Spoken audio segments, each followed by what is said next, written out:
Bienvenue dans ma chaîne YouTube Réseau Gestion. Aujourd'hui, dans la catégorie PDG Lead, on va voir que la gestion des ressources humaines, c'est un outil de leadership pour le PDG et son équipe de direction. Parce que la direction, là, ça prend le leadership innovateur pour assurer l'exécution de la stratégie de l'organisation.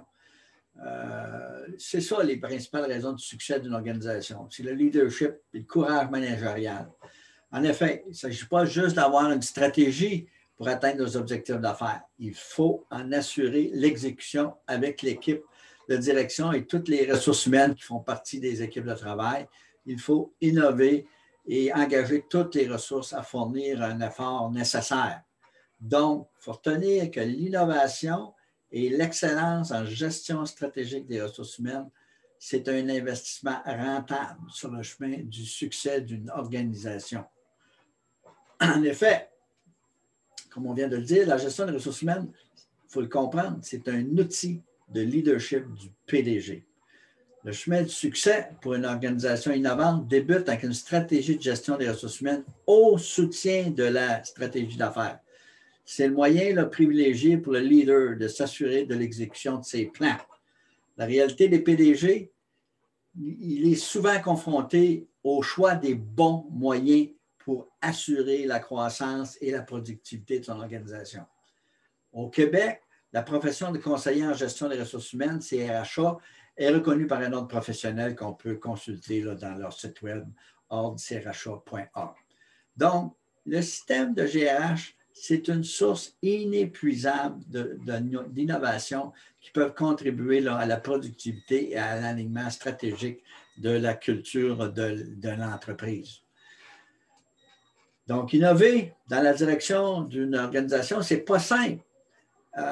Au niveau de la gestion des ressources humaines, il faut prendre des décisions stratégiques reliées à 7 pratiques de gestion qu'on va voir rapidement.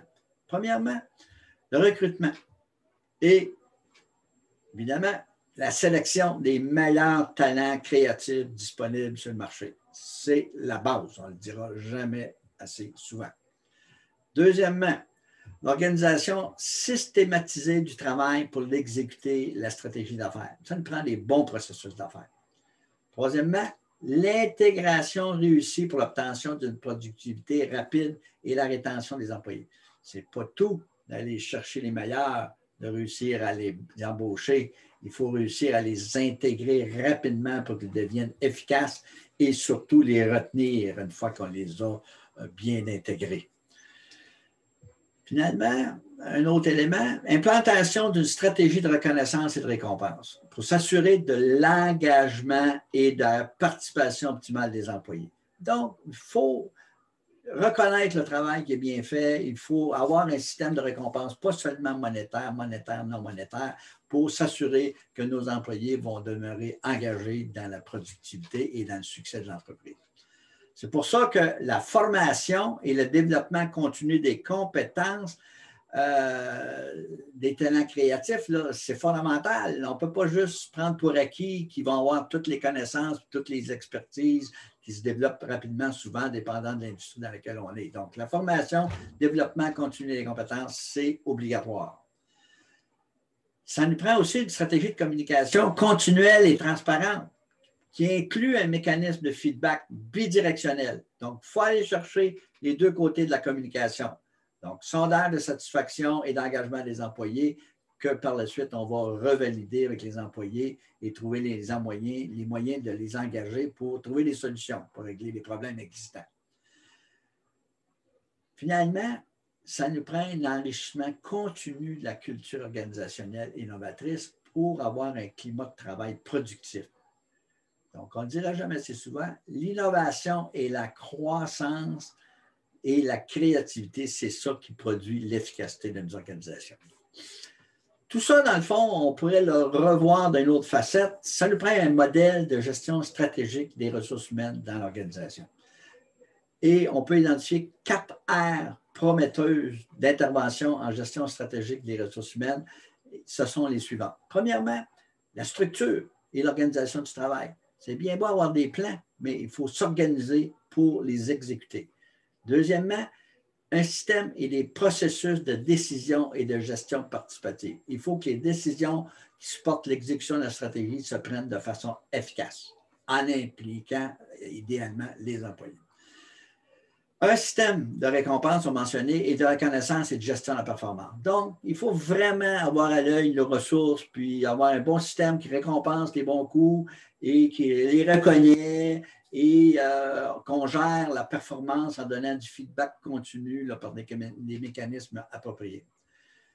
Finalement, tout ça, on peut dire que c'est notre système de gestion des talents créatifs et des communications dans l'entreprise qui va mettre en place les éléments favorables à son succès.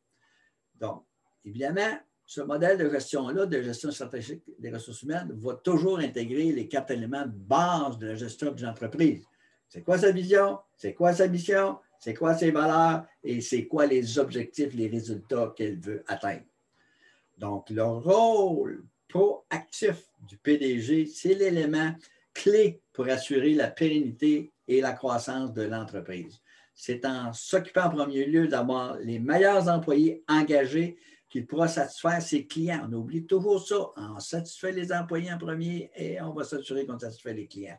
Et ainsi, à s'assurer du développement du potentiel de son entreprise.